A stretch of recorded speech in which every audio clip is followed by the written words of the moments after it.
happened. My phone has blown up quite a bit, but I'm still gonna just keep it to, like, 2 questions. We're doing it twice a week, so 2 is fine. So today's first question comes from Carlos Fontana, who asked something a lot of you have asked me, so I'm just pulling one name out of the hat. There's a ton of you who asked the same question. I just got his first. Basically, everyone has asked, do you think Link is going to be a girl in the new Zelda? Well, let me start by telling you that no, it's not going to be a girl. It's already confirmed. Link is still a guy. This all spawned from Aonuma kind of just, playing tricks on us. He actually was trolling us. He initially said, and I quote, "No one explicitly said that was Link," in reference to the trailer they showed at E3. So once that went, live, everybody was like, oh my gosh, what could it be? And I'm really surprised that so many people came to the conclusion that it was a girl. That was weird to me. Personally, I don't think his design is feminine at all. I can definitely see how many would. For those who aren't really familiar with Japanese animation, yeah, he does look feminine.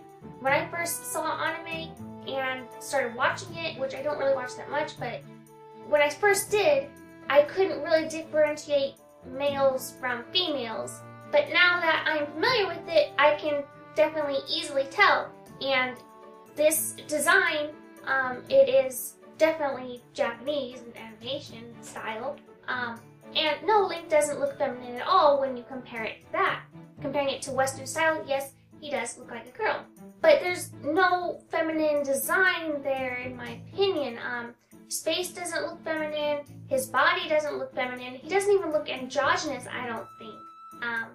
If I take off my makeup, I look androgynous. So, I know what it looks like, and that's not what it looks like. My first reaction was like, I wonder if it's his twin, or is it his son, which would be strange to me. But no, it's Link, and Aonuma did admit to just trolling us. So there you have it. Next question comes from Deku Link Kid, who asks, where do you think the new Zelda is going to take place on the timeline? It's a very good question, and obviously there is no answer yet.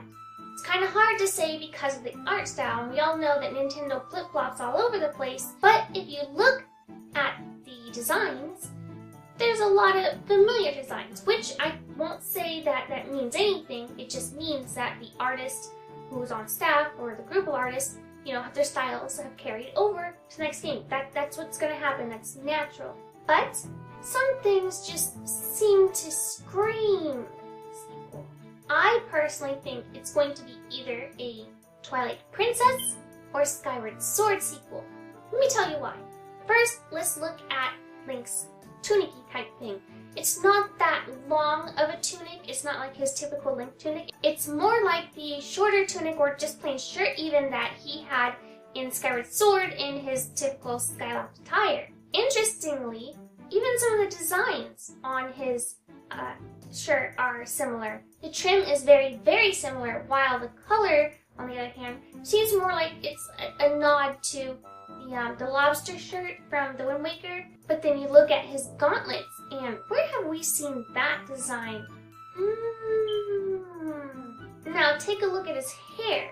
His hair is very, Skyward Swordy, with the chunks of fringe and whatnot.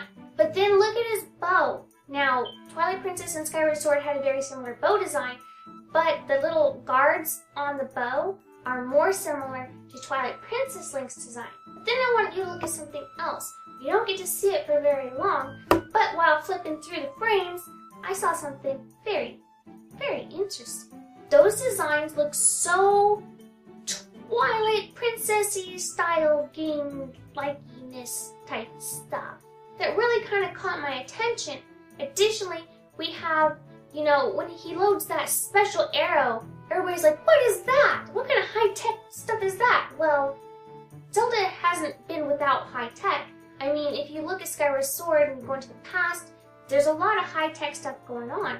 But that's not necessarily even high-tech. It could just be fantasy-type awesome sauce that we saw in Twilight Princess. The arrow he loads onto his bow, it seems a little more mechanized, which again goes back to Twilight Princess with items such as the spinner. But then it gets that blue glow, which again kind of just seems reminiscent of Twilight Princess. But then you look at the art style and it seems more like Skyward Sword.